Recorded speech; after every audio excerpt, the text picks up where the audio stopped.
Okay. Right. Okay. Welcome, everyone. Hello, hello. Thank you for dropping your location into the chat. We absolutely love seeing that. My name is Carrie McKinnon. I am here with the ILCA co-founder, Gabriela Kovac. She's in the little box right next to me. And to my left is Judy Thompson, who I will be speaking about in just a moment.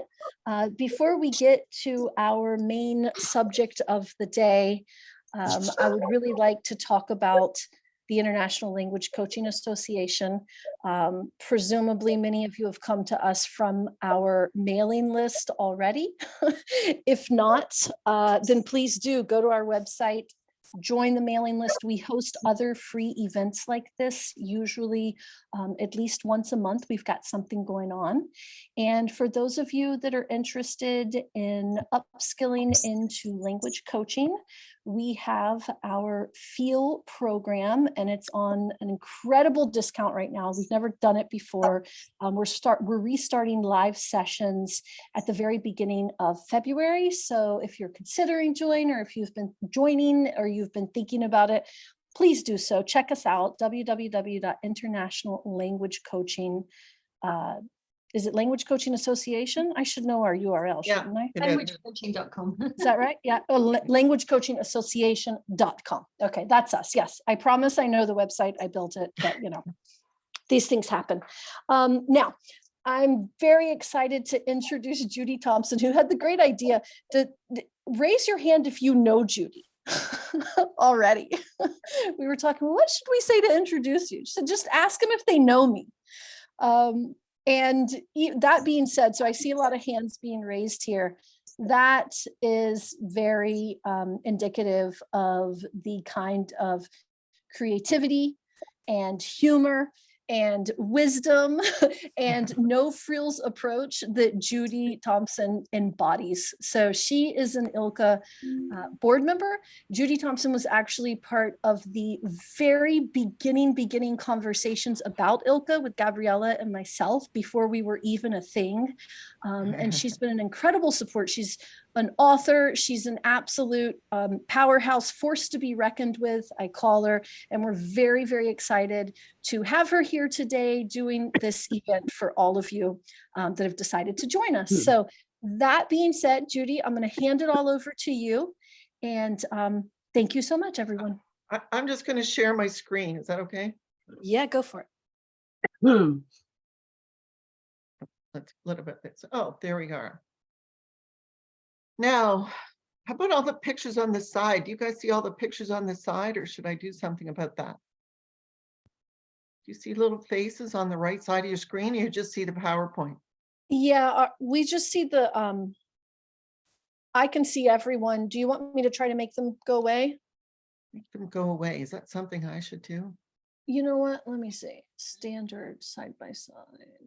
You're way better at this than me. So how about that? Then you can minimize the little box. Or I probably just changed the, never mind. I just changed the view for myself. I would just ignore everyone, Julie. Judy. Ignore everyone? I know you don't do that. Does it interfere with your view? For me, it doesn't, but anyone that it is interfering with, you can change your speaker view to standard and then minimize the box. So if there's anyone who this is interfering with, but normally it shouldn't. Funny, I thought I could fix that, but. Okay. All right, do's and don'ts. In the classroom, this is me. So I was an ESL teacher. I loved it.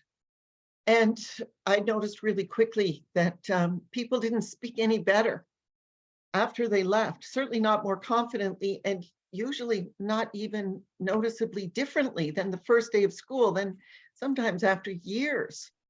And it was a really good school, a premier school.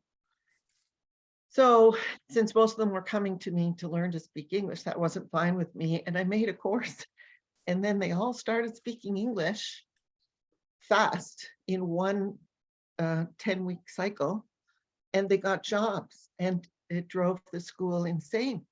And they said, you know, you're screwing up our school. Like right in my face, we can't fire you because of the unions. We just want you to leave.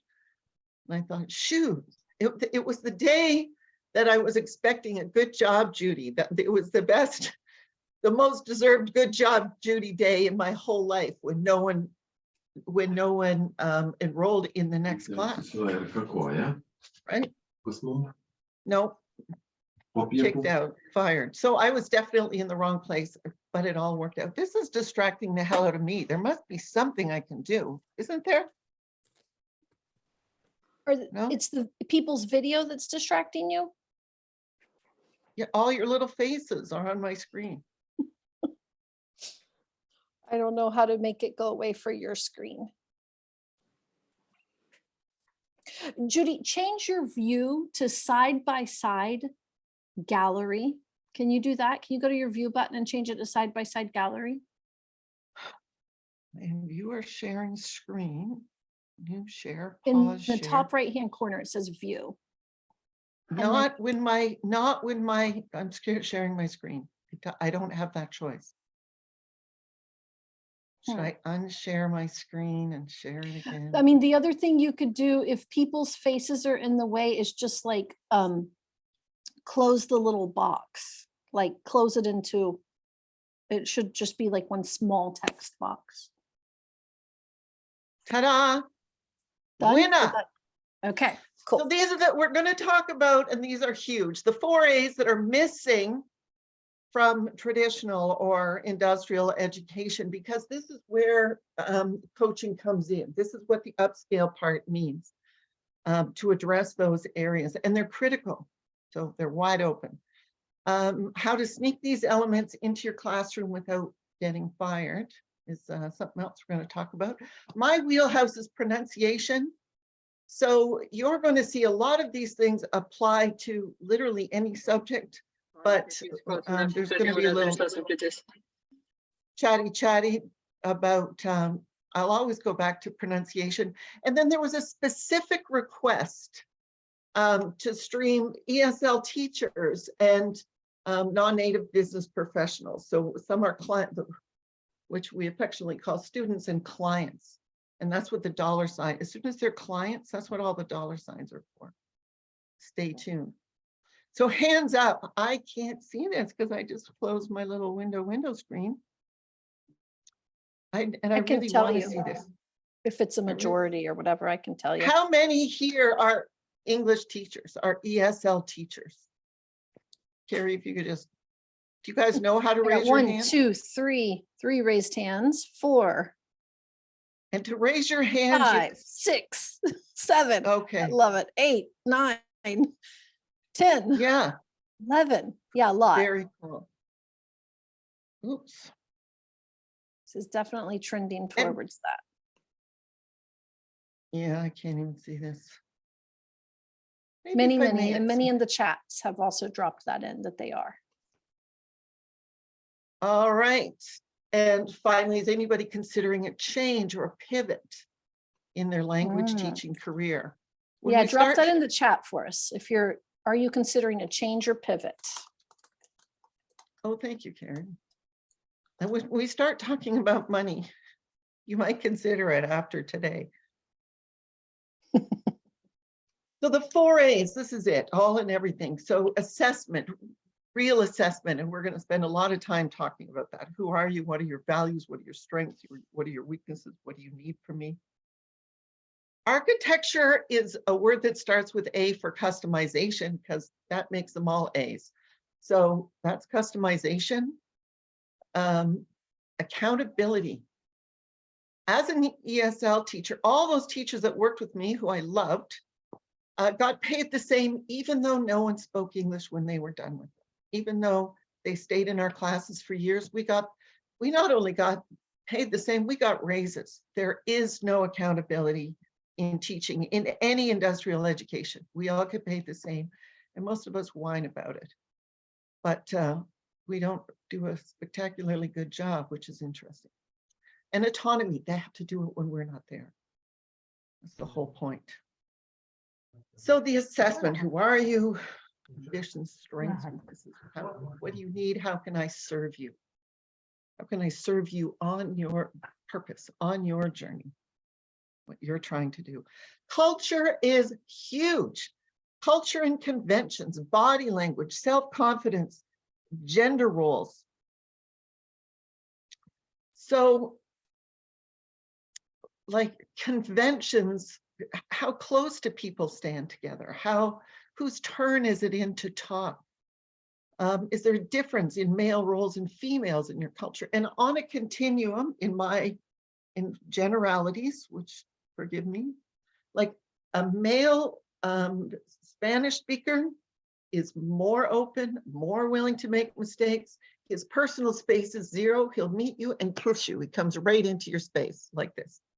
And on the opposite end of the scale of that continuum would be maybe an Asian, a Chinese woman, an older Chinese woman. Her personal space is an arm length apart because we both have to bow. That's her. And you show respect by listening to people talk. You never talk over them. And on and on and on. They're culturally as far apart as you can get. And when they meet, it's a little bit adorable because he leans in to kiss her and she's like, whoa, like, yeah, there's all kinds of elements to assessment besides their skills, besides reading, writing, and listening and speaking, in my view. Part of it's unlearn. A huge part of it is unlearn. We were taught in another century, and the stuff that we were taught in a different century is not relevant now. We don't have to change. In Canada, we don't have to change because the unions are so strong. So you literally have to die or retire before your students can improve or be ready for this world unless you unlearn and they unlearn. You have to support them in their unlearning. And the biggest thing I learned was my industry makes no distinction between pronunciation and accent reduction, as if they were the same and as if either one were relevant. Neither is. So it's intelligibility is the goal. I only know one culture specifically, which is Japanese, who are committed to perfect. They want to be perfect. Well, there isn't even perfect. Perfect what? Native speakers aren't perfect. The Queen, God rest her soul, she just passed. She was actually the only one. They don't even teach, they teach receive pronunciation over there, and no one actually speaks it. Accents change in England every 10 miles or so because they value their individuality and their culture and their origin. North America, the vast majority of all the English speakers speak the same general American accent because our value is to conform and to belong. Grammar is important for writing, not so much for speaking. Do you want a cup of coffee? Coffee? Do you want a coffee? Did you get a coffee? There is no grammar in there. Grammar is reduced to little grunts, and they suffer. Learners suffer and suffer and suffer. They can't understand all the little grunts. They can't understand them because they're not important. They're reduced because they don't mean anything. They add nothing. Spelling's unrelated to speaking. Dictionaries are completely useless. You have to know how to spell it, what it means, how to pronounce it, and how it's used before you can use a dictionary. It's a big book of mistakes. So in other words, they have no resources. If you and dictionary are their resources, they don't have any. Now, if there's a question, Carrie, you can field this, or Gabrielle, if somebody puts a question in the chat, I can't really see it right now, but you can interrupt me for questions. And if we're not covering it in the body of the presentation, then I'll answer it right away. And if we are, then I'll just say we're going to do that. But feel free to ask some questions. So international English, the language spoken by most English speakers on the planet, is forgiving, and it tolerates everything: accents, grammar, spelling mistakes. It does not tolerate word stress, pronunciation, teacher, consideration. Canada, it doesn't tolerate lack of word stress. It's a stress-based language, and it doesn't tolerate lack of pausing. You must stop talking every 3 or 4 words, even for nanosecond. And if you do both those things, if your learners do know that and do both those things, they're intelligible almost everywhere. Somebody's going to ask me, what about business and what about higher education? Yeah, they still have to start at the bottom. They still need to know that first. And if somebody asks me this, I have a better answer. So we're actually the problem. So we instill unnecessary worry and concerns about details that don't matter. And we're the reason why they don't talk. Or they'll talk, the only person learners will talk to is their teacher. And this circles back to autonomy. They won't talk to anybody outside of class. So they have enough information, I'm telling you right now, to make themselves understood in English, and not an English teacher on the planet will tell them that. Yeah, we're holding them ransom. We're holding them ransom. So assessment, the nitty gritty of this assessment, this is in a little book called, it's about $4 on the website. It's pronunciation, it's the sound assessment. So in the middle are all the sounds in English, and you sit down with your client or your student, and the 24 consonant sounds of general English are right there, general American. And you just sit with them and touch the first sound and say, "Buh," is "buh" in your first language? And they'll say, "Yep." So you leave it there. And you say, "Duh," is "duh" in your language? They go, "Yep." So you leave it there. "Fuh," how about "fuh"? Have you got a "fuh"? And they go, "Yep." So you leave it there. And on and on and on. That's the exercise. So when you get through with maybe a Spanish speaker, it looks something like this. So the blue side on the right is the Spanish, like who cares? We're not teaching Spanish, but they can see. So there's a rolling R, and ñe, niño, you know, there's sounds that they have that English doesn't have. But all you care about is the pink side. And you can clearly see they have a BV, something goes with the B and the V. Je, and there's a thing with huh. Their problem is vowels. Spanish is really a literal, really logical language. When you see a letter, you pronounce it. When you say a letter, you can write it down. They have 5 vowels, A, E, I, O, U, that's it. So the Spanish accent, a big part of it is their substitute sounds that they have for sounds that they don't have, like country and moni. Yeah, they put in almost no language can do women, where we make an O into an I sound. They, you know, they see an O and their software is saying that makes an O sound, so they make an O sound. Makes perfect sense when you stand in their shoes, but it isolates their sound issues. And it's slightly different for different areas of different Spanish speakers, but you get the idea. You get the blank sheet and you fill it in. This is kind of cool. Mandarin Chinese. Again, the blue on the right, we don't really care. We only care about the middle and the pink on the left. So there are a couple of consonants. There's the darn zh and the again, of course, we can kind of anticipate those. But they're much closer in vowel sounds than almost any other language. They're vowel rich. So they have theirs and they have ours.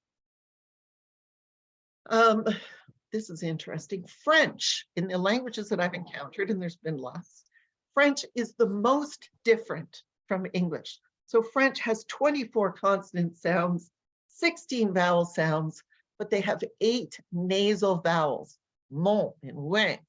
We don't have any nasal vowels.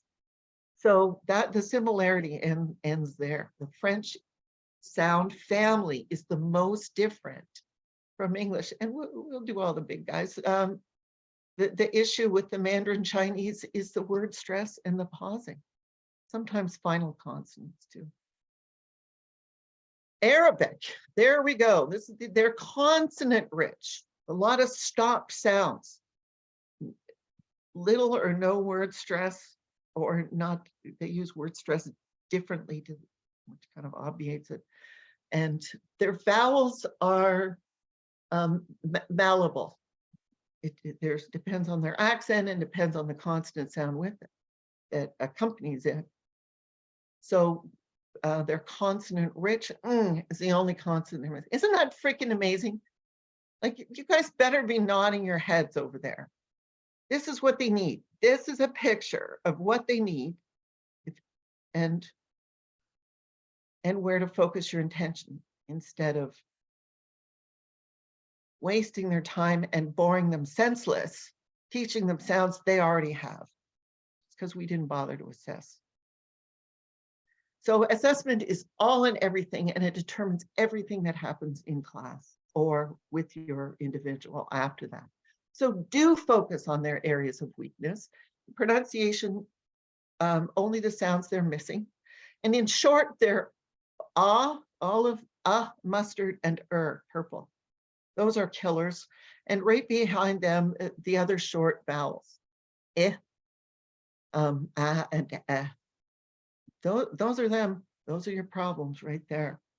Don't mislead them by putting too much value on perfect pronunciation of individual sounds. It's not a sound-based language. They can mispronounce women for the rest of their lives. Nobody cares.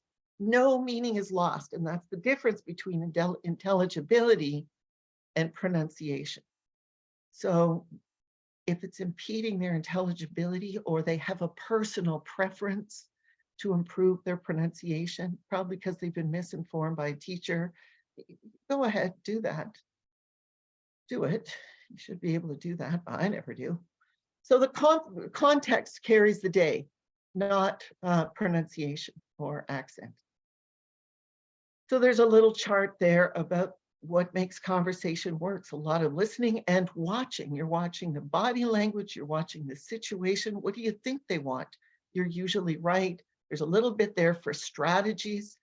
If you can't get it, you can draw an interpreter, pull in an interpreter, you can draw a picture, you can write it in your language and look it up in a handheld dictionary. There's lots of strategies if you don't get it, but not 1/100th of the time are you going to be using strategies. You're going to know what they're saying. And content words, you hit those content words with stress. Coffee, coffee, it's the whole message. Blah, blah, blah, blah, blah, blah, blah. Coffee, it's a yes, no question. Did you have it or you didn't? So the content, the stress on the content words, when they know this, it kind of frees them up. You're kind of taking a little chain off there that was holding them back. An artificial chain, if you will. So assessment into the classroom. So we're doing classroom first, and then we'll do a little thing on corporate. Provide a model. So these are, if I had absolute beginners, rank beginners, then novice, these were pre-benchmark. These guys were so novice, they couldn't write in their own language. They had nothing, but I could put on the board, I didn't say I put, my name is Judy. I am Canadian. I speak English. My favorite color is blue. And then they could do, I am Jose. I am whatever. I speak Spanish. My favorite color is, they might know their colors, or they might show you color. Done. The intermediate, you're going to notice the intimacy level gets cranked up here. I can still do, my name's Judy, I'm Canadian, I speak English. The thing I'm most proud of is I wrote a book. So they're not allowed to say their children, because everyone says that. I'm most proud of, that was when I did English is crazy a long time ago. And then look at the volumes cranked right up here for the advanced students. It's the same format. It's the model that they need. And we're going to use it again in a minute. So my name's Judy, I'm Canadian, I speak English. The thing about me I don't want you to know is I'm a bad speller. And you can feel the change in the room. I can feel the change in the webinar. You want them to be vulnerable. You want them to be confident. You want them to be authentic. So you have to be. So I follow that with, I'm definitely going to put a spelling mistake on the board at some point in our time together. And I would really appreciate it if you could point those out to me. It would help me a lot if you could point out my spelling mistakes to me. I may or may not make a spelling mistake. I truly am a horrible speller, but it just even the whole field. Everybody makes mistakes. it made the place safe for them to make a mistake. Do you get that? It's kind of a technique thing. Another easy way is write a paragraph about your goals for the next 5 years or something like that. Postman, my favorite assessment game. I'm going to tell you a story of using it with the lowest of the low, the most novice of novice, and then you can see how it would apply to any level. So it's the same thing. I put them in pairs and they interview the person and write down their answers. And so they, what is your name? Where are you from? What do you speak? These are the questions that are on the board. What's your favorite color? Like that. But you can get a little deeper there. What was your job, or what did you do in your country? Or what are your hobbies? Whatever. When the baby beginners, and they're out, and then I collect them. So the person's name is on it, who they're speaking about, and who wrote it. And I'm going to read them out loud to the class. And they are mortified because they know they're horrible and they know it's full of mistakes. So they hand the whole pile into you. And then I read the answers from the bottom to the top.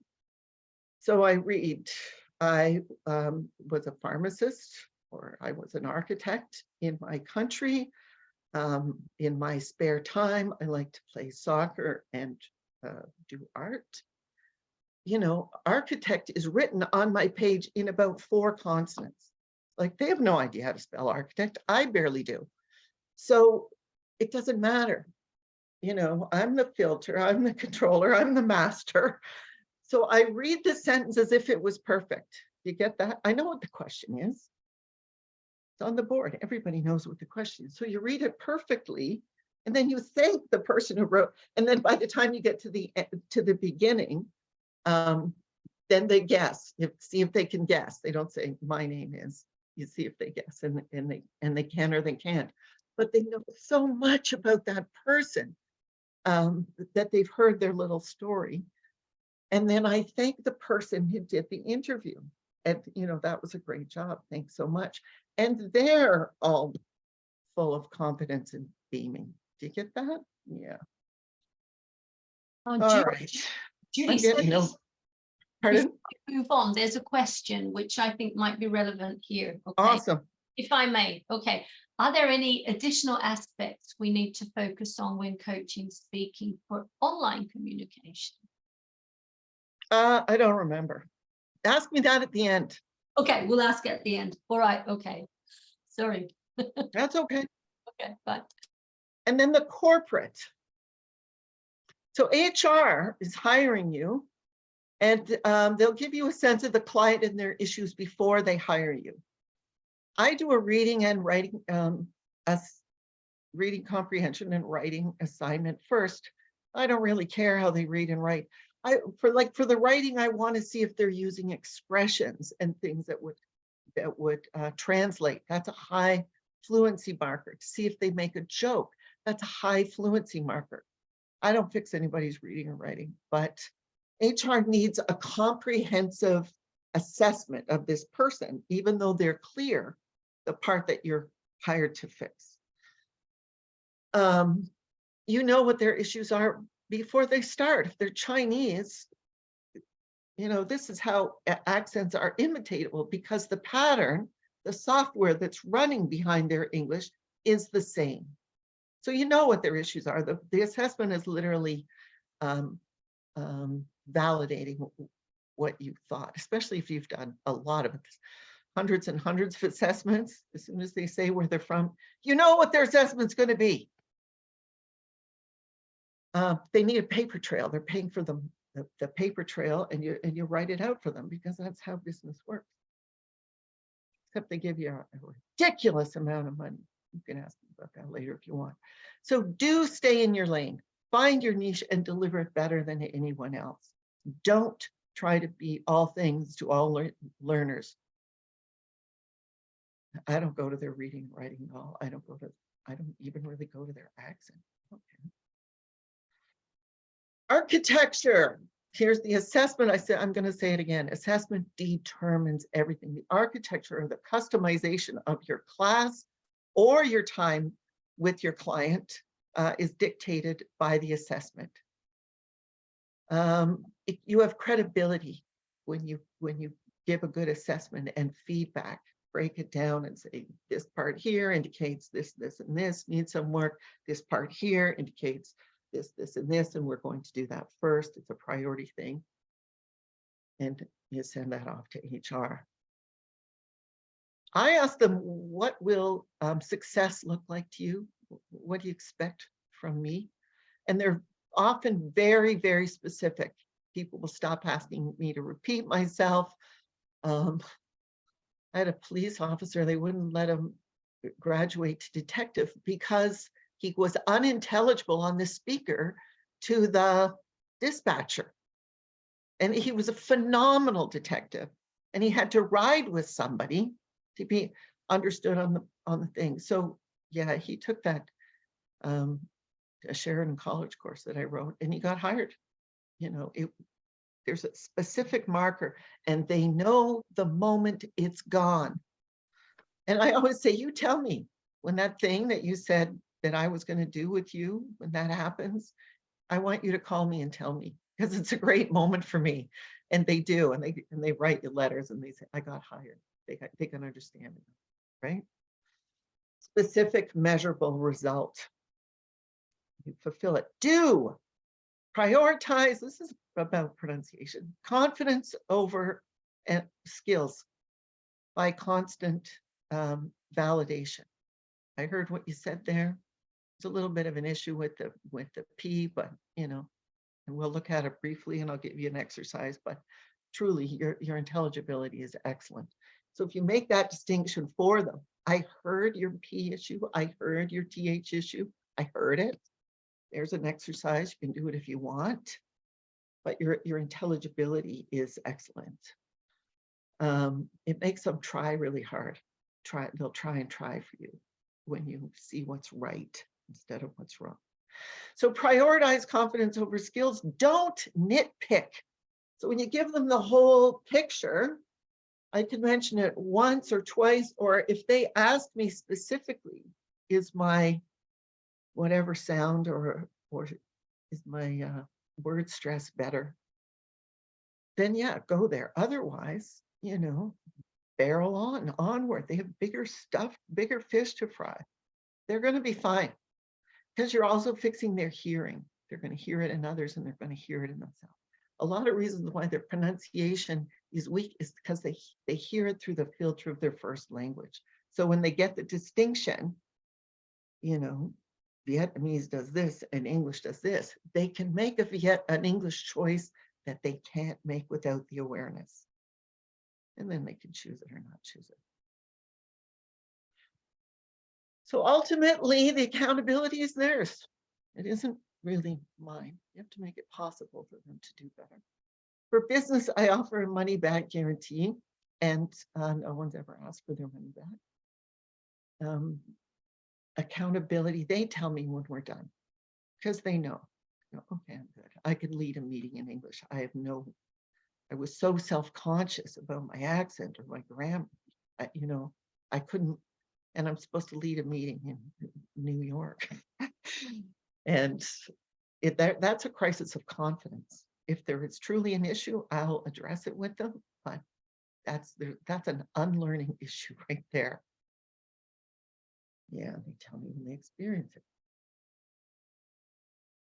So autonomy. The students or clients have to be able to perform outside of class. Speaking English or whatever skill you've been hired to teach or coach, it's not to pass a test. You know, the test is out there in the real world. Will they start speaking with their neighbor? Will they talk to the bus driver?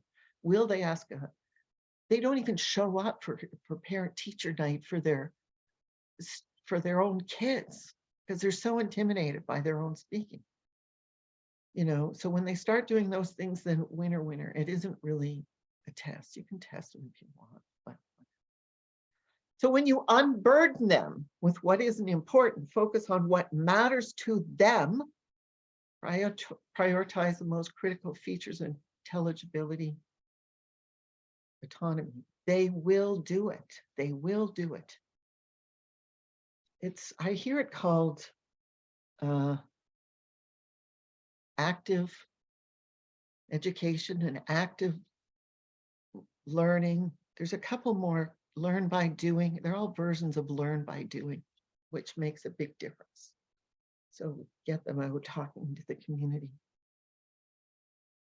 I have a terrible thing to say. I'm just going to say it. I was just in Florida, and a 6-year-old boy got a gun into school and shot his teacher. So this was sadly not that unusual in America. They're known for this. But the thing is, the school had metal detectors. So this is a public school screened for weapons. And the 6-year-old clearly outsmarted the system. It's not that hard to do. So the superintendent of schools was doing a radio blurb, and he said, it's not that hard to do because the school's open in the evening for sports, and there's any number of ways you can get a gun into school. He said the metal detectors are security theater. I'm going to use this for the rest of my life. Security theater. They're there to give the parents and the students the illusion they are safe. What we teach typically in industrial education, I'm going to say all subjects, is education theater because of autonomy, because they have no skills and they're unemployable when they graduate. So if you cannot hear the dollar signs in there, that's what coaching does. So that's the upskill that coaching makes a difference in. They have a skill for life when you finish coaching with them. And I should say, ILCA, I get no kickbacks for this. ILCA does this better than any organization I have ever encountered. The language coaching thing. They are brilliant. They are all over it. It would be a good time maybe to talk about what I get for language coaching. So this was me. I was coaching for a long time, and I didn't know it. But I had pronunciation expert on my byline on LinkedIn, and I got hired all over the world. They flew me to places and put me up for months at a time to coach their executives. And they paid a lot of money. And it was, I'm telling you this now, but pronunciation wasn't even their issue. It was the word that they thought was the problem. So I would get, 10 years ago, I would get $1,000, $1,200 for a student assessment. And I would get $250 an hour. And I would do and I would get about $6,000 a client. That would include travel. And most of them, I gave a gold, silver, and bronze, whatever option. HR always picked the gold, and the gold was face-to-face, and the intermediate was webinars or Zoom. And the bronze was almost all like writing with a little bit of talking. So the HR has unlimited money, and you have to understand money is their language. So if it's hurting their bottom line to have an executive they're paying a lot of money for, and he won't lead a meeting, or he can't be understood, or he's difficult to understand internationally, they'll just pay you the money. So we're just not used to thinking of having skills and deserving, I guess, money like that. But there's a difference between coaching and teaching. You're making a difference, you're accountable, and they can do it when you're not there. Fun? I don't know if anybody's answering this. Have you been coaching for a while, didn't know it? That was me. Patterns, they're relative importance of details. They can't stay present to details, and details that actually don't matter. So get more present to the patterns and hook up to the patterns and teach to the patterns. That's definitely a pronunciation thing. And I really want to know, are you going to look at this differently? Are there things you're going to do differently tomorrow? Does 2023 look different for you now that you know some of these things? I don't know if there's any hands up or not. I can't see a darn thing. I hope so. So here's the conclusion. To make a big difference in students' success and/or make a lot of money coaching executives, by successfully addressing the 4 important aspects of learning: assessment, architecture, accountability, and autonomy that are completely unaddressed in industrial education. Coaching addresses these areas, and coaching can easily be incorporated into classrooms or with individual clients. That's kind of it for me. Peace out. Thanks for coming.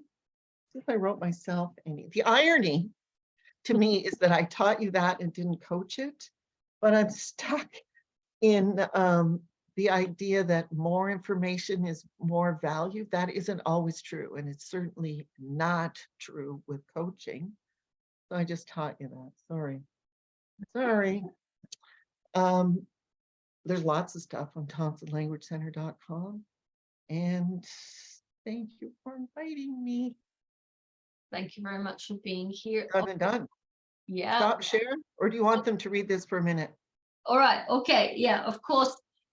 If you're interested in finding out what language coaching is really about, then definitely feel free to check out our website, our next live sessions. We've got lots of things going on. I've got a book club going on. So if you're interested, just drop me a line. And we've got our conference coming up in June, and details to be shared soon. So we're still in the organization phase. But what I'd like to call your attention to is something that I found very interesting about Judy's way of presenting everything that she's been talking about here, is that she's been kind of leading us on of, okay, so what is coaching? What's the outcome of coaching somebody instead of teaching them? And what I thought we could do, just in 1 or 2 minutes, is if we could identify those points, any insight that you gained from this conversation, and just drop it into the chat. There are some valuable bits and pieces, and we're going to reflect on those. So Judy, if you can access now the chat box, that would be very okay. Yeah, good, we're done. So if you can have a look at what. Ooh, look at that. Rita Baker. I think coaching is about realizing we don't have to justify our value by what we do, but we enable our students or clients to do. Excellent. Learner-led. Absolutely learner-led. I very much like a very short comment by Barbara towards the end. I've been coaching for a while pretending to teach, which is wow. Okay, that blows my mind, honestly. That was me. I was straight up coaching. I was totally accountable. They all spoke English. I was fired. I didn't even know the word was coaching. I did not know the distinction. And when I knew it, I never went back, except for today. Absolutely. It's interesting, though, that organizations don't necessarily want to have those 4 A's addressed, right? Yep. So that's definitely something to think about if you're working with an organization. If you've got a curriculum, syllabus, you've got your course books, etc. Is it something that you can be kind of blending in what you're doing? I say yes. I think it is possible to work with a coaching approach, but that's me for you. Okay, so let's have a look at a few of, first of all, if there are any questions. I know there's a comment here. I found intelligibility a very useful concept. How did you come up with this phrase. I mean, everybody knows what it means, but Can you understand them or not? Mm. A student, she was a beginner. She was from Sri Lanka, and she had massive scars on her arm. It was just bone with skin pulled tightly around a bone, and she was wearing a puffy sleeve little Princess Diana puff sleeve top. So she was used to it. She'd probably had it her whole life. I was not used to it. And I'm just, she's asking me, they were all working. She came to my desk to ask me a question. And the only thing going through my head is, don't look at her arm. Don't look at her arm. Don't look at her arm. I'm looking at her in the face, right? And she's just a beautiful little thing. She said, "Teacher, you mean washroom?" And I said, "Sure, go ahead." And I thought, wow, my whole life changed right there. Not because of the arm thing. She didn't say one thing, washroom. Teacher, you be washroom. Whatever she said, I heard washroom. I don't have to go. That was a yes. And I thought there was perfect understandability. What is the word for understandability? And it, you know, it's yeah, intelligibility. And I thought, shoot, like, how did I understand that? Why did I understand that? Seamlessly, no hesitation. I thought, shoot, everything I teach in class actually isn't true. It's education theater. So what made that work? I'm going to teach that instead. So you came up with this whole concept from your experience. So you had this, and that's where it all came from. Thank you very much for that. Okay. I don't know if you're scrolling through the chat and if there's anything else here. I identified as a coach. The right results, the wrong methods. Yeah, that's me. Results, wrong method. Yeah. Okay. Good, Carolyn. Thank you. Intelligibility is your goal. Or they're so ashamed and they cover their mouths and they apologize left and right. I'm so sorry, teacher, for my accent. I'm so sorry. They're crippled by fear of making a mistake or a freaking accent. Your accent's so adorable. Everybody wants to sleep with you. So stop worrying about your accent's so sexy. Stop apologizing for your accent. And beyond that, where did they get this, that they have to apologize for that? I understand everything that you said. The whole class understood everything that you said. And it's us. We gave it to them. We did that. Stop doing that. It's about this wanting to be perfect, isn't it? Yes, that was us. We did that. We did that. Toxic 20th century, but in the 21st century, we might be moving away from that. Deborah, more about transitioning from teaching facilitate. Good question. So I went to coaching first. I literally just identified what I was doing as, oh my God, I'm not teaching at all. And I haven't for a long time. I've been a language coach. It was super lucrative, super fun. But what was not, I could only fix one rich executive at a time. So I made enough money to float. How do I take this to a lot of people at once, like a country? You know, I used to say if I could talk to India for 20 minutes, I could fix their whole country. They only make 2 mistakes and they make it in every word that they say. They make them in every word that they say.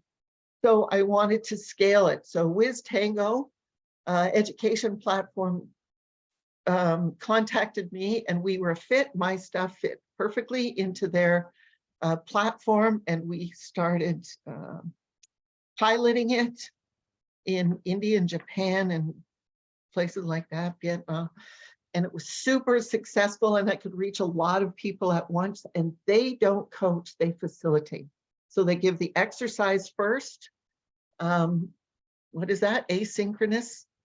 And then then there's a synchronous a session all together with prepared answers. And I watched a guy who didn't know anything about English. It was a bit of a joke. Like, you don't know anything about English. How are you going to facilitate? He goes, I don't know about English, but I know how to facilitate. And he sure did.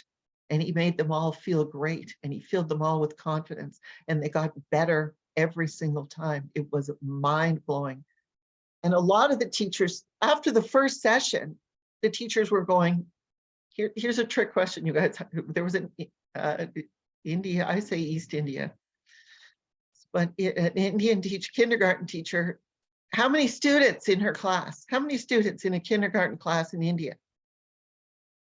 200. You're never going to get this. 200. She said, I know what I'm going to do differently tomorrow. And I thought, well, it's not going to be teach them English because we've only had one session. And she said, no, I'm going to facilitate. And I've been facilitating ever since. I facilitate my kids. I facilitate at the grocery store. You're amazing. I know your amazingness. You've got this. Is facilitating.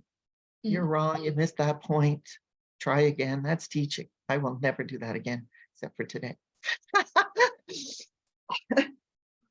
Oh.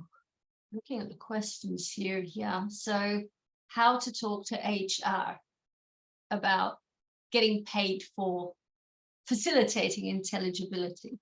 Is that I am so brutally honest. It's a flaw. It's a personal flaw of mine. So when they start talking about accents, they're coming from what they understand. Can you fix their pronunciation? Can you fix their accent? And I say, no, I don't actually do any of that. But if you want them to speak at a meeting or talk, whatever you want them to do, I can get them to do that, but it's called something different. It's called intelligibility. And this is how much it costs. And they will still have an accent. You can't promise you're getting rid of somebody's accent.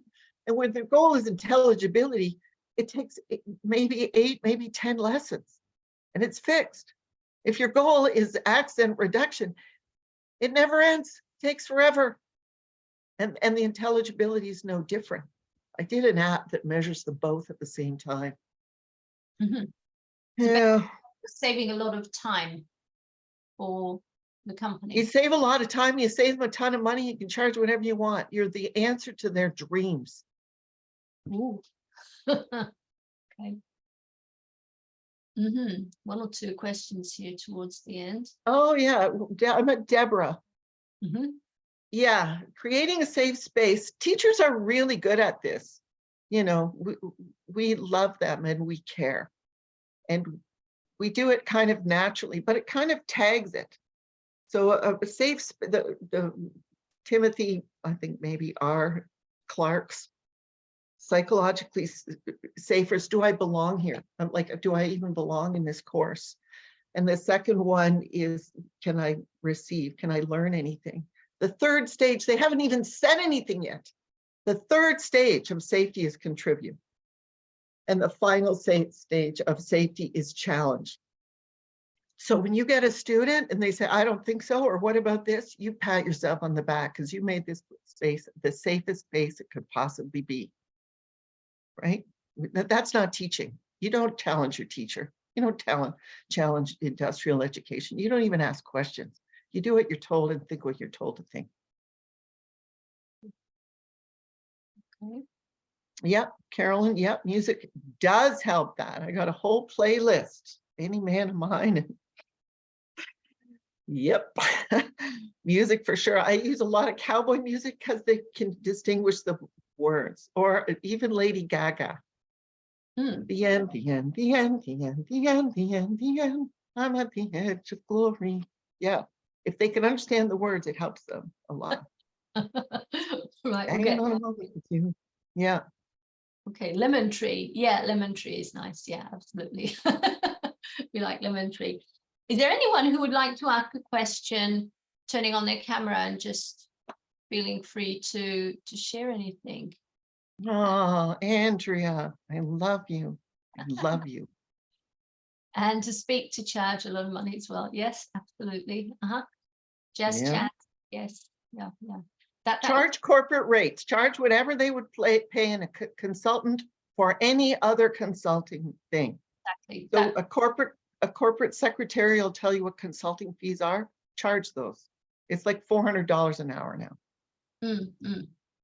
Teachers are afraid to actually charge the value that they're providing very often. Yeah. Ease into, they say, oh, I'm an English teacher, I teach pronunciation, whatever you say, they say, I know somebody who needs your help. So start out with really kind of modest rates, they're happy to pay it $50 because they're getting the value. Mm. And then your skills are gonna get better, and you're gonna steal your stories and steal bits from, you're gonna be a better coach. You can't charge full price for coaching until you're a full price coach, but you can do it on the side. Right, okay, and get your practice up there. Okay, we've got 2 hands raised, Andrea and Hind. Andrea, would you like to go first? Okay, I'll unmute. Thank you. Judy, I'm looking up to you physically as well. Can I just say, this is just so wonderful. Thank you, Gabriella. Everything that you're saying is in my heart. I couldn't put it so eloquently. I pay quite a lot of money for my daughter to go to an alternative school. It's a Waldorf school, because of I didn't want her to go through what I had to go through. So, but everything that I've been hearing tonight was just, I don't know, really made me, even stronger for 2023 that I call myself a language warrior, because we are fighting, and I feel your passion, and I love your outspokenness, and I'm trying to be vulnerable and authentic, and thank you for giving us permission to really charge more money, because especially I moved back to Hungary after 25 years of living in Britain, and it's dismal what the people charge here, don't you think, Gabriella? I mean, it's ridiculous. How can you even, you know what I mean? So anyway, We give better value too. Thank We you are so worth much. more. We are worth more if we are really doing We are worth. Yeah. One thing I need to call attention to is if we mask teaching as coaching, that's a big no-no. Don't do it. Just I don't because get paid we call like it that. coaching, but it's still teaching. That's not the way forward. Andrea, Yes. my kids went to Waldorf school, and my grandkids go to Waldorf school. Judy, Yeah, I'm gonna look you up on LinkedIn. We have to have at least I'm gonna half an put hour that in to my myself. profile. Oh wow, thank you. Yeah, charter school. Good. Okay, thank you. Hint, Thank hint, you very much. hint, Hint. hint. Okay, thank you very much, Judy, for the session. It was really amazing, and you let me think about my past when I was teaching or coaching students. But I have a question that there are families comes to me and they told me, okay, Hen, this is our kids, teach them English. So I don't know how to start, what skills I need Do to the assessment thing. What do you want? If they're enrolled in it, they'll do it.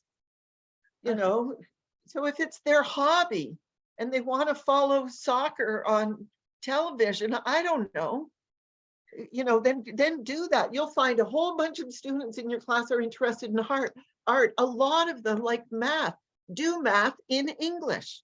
When you find out who they are, go there, but go there in English. Yeah, I started with, because they are girls, and I said, okay, what topics you like to learn about?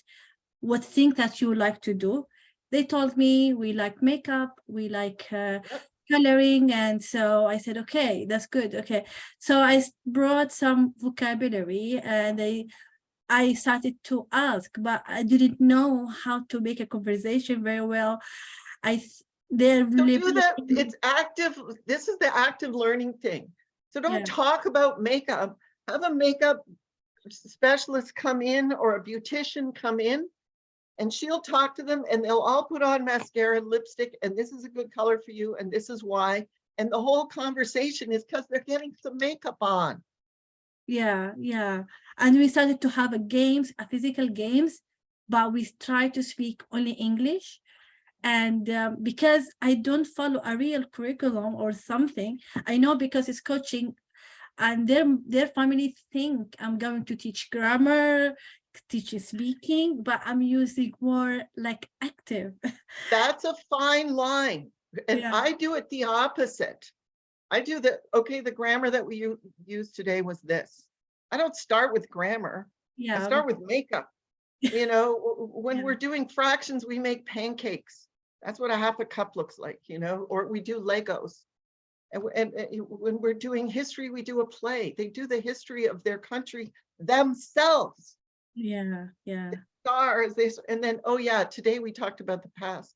If you have to put grammar in, and sometimes you do, put it Yeah. in at the end. Say, you know Yeah. this already. We just did it all day long. You're fine. Yeah, yeah, yeah, yeah. Yeah, that's Yeah. good. Yeah, so you recommend me to have a small assessment. I'd like to look at the students' needs, but what about the parents if they have different way of looking? You can or ask that. You can Uh, ask that. The more information you get about the job they want you to do, the happier they're going to be when you do it. So it's not really necessary like what parents expect, but I want to also students or You have to be straight with them. So the parents are going to say, I want them to get into university and I want them to this, you know. It's not one or the other. You Yeah, can get there your way. yeah. You Yeah. can get them there your way. Thank you very much. Yeah, thank you very much for the session. Okay, Yeah, there's one thanks for last coming. question from Deborah, which is there a place for explicit teaching in facilitating? Where are you? Oh, Somewhere- explicit teaching. Oh, I wish I had the slide. So they'd read a story. I'm doing the Whiz Tango program, and the hidden lesson was word stress, and it was adding plants and a biosphere to a hospital. And did it help the people heal, to walk, to have nature there and stuff like this? And biomimetics, it was called. So there were questions about, do you think this is a good idea? Do you have anything like this in your country? And then they enter their answer in the space. And then once they enter their answer, everybody's answers are available. That's the way the technology works. And they're free to make any changes that they want. Typically they don't. And their answers are a freaking mess. They have no capitals. Sometimes they don't have a verb, whatever. So this was Prashant, was his name, Prashant Jain, brilliant. He would look at their answer and same deal, context, and there's enough clues there. He knew what they were saying. He would sometimes just write the answer correctly underneath, never say a thing, never speak to it. And when he spoke to me, he'd say, thank you for your contribution. Your spelling is perfect. And go on to the next one. He never, ever, ever corrected anybody. And by the third session, so they have the benefit of looking at 30 other people, 25 other people's mistakes getting corrected. Some wrote extremely well and some wrote badly. But we mapped one person through the 4 sessions of the pilot. And by the end of the pilot, they were all writing perfect sentences. They wrote them shorter. They had more mindfulness about what they wrote, partly because everybody could see it.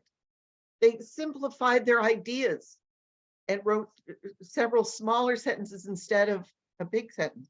I had a rule, you have to answer in 10 words or less, because some cultures will go on and on and on and on and go, yeah, you can't do that.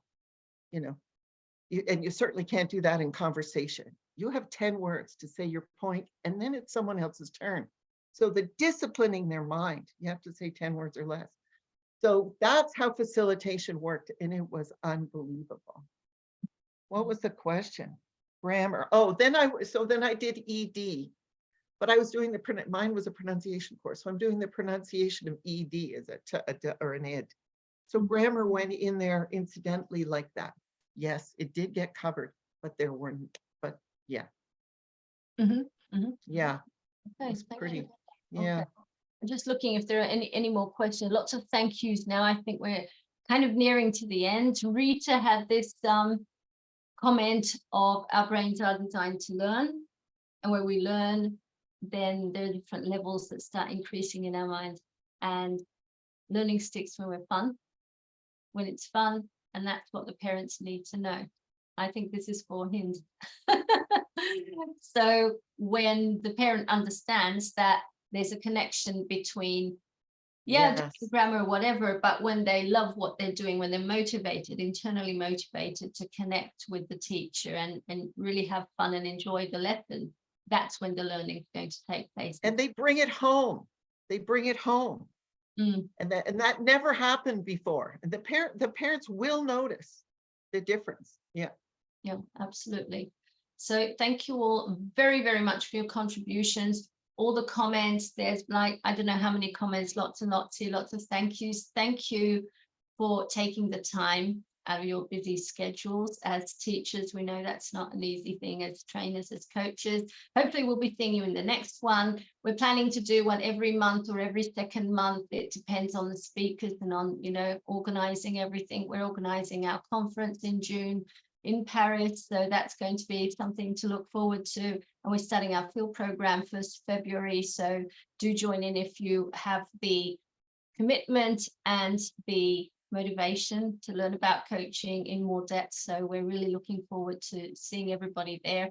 And of course, we've got our YouTube channel. We're going to upload this there too, so you're going to see yourselves. And thank you, Judy, very, very much for this.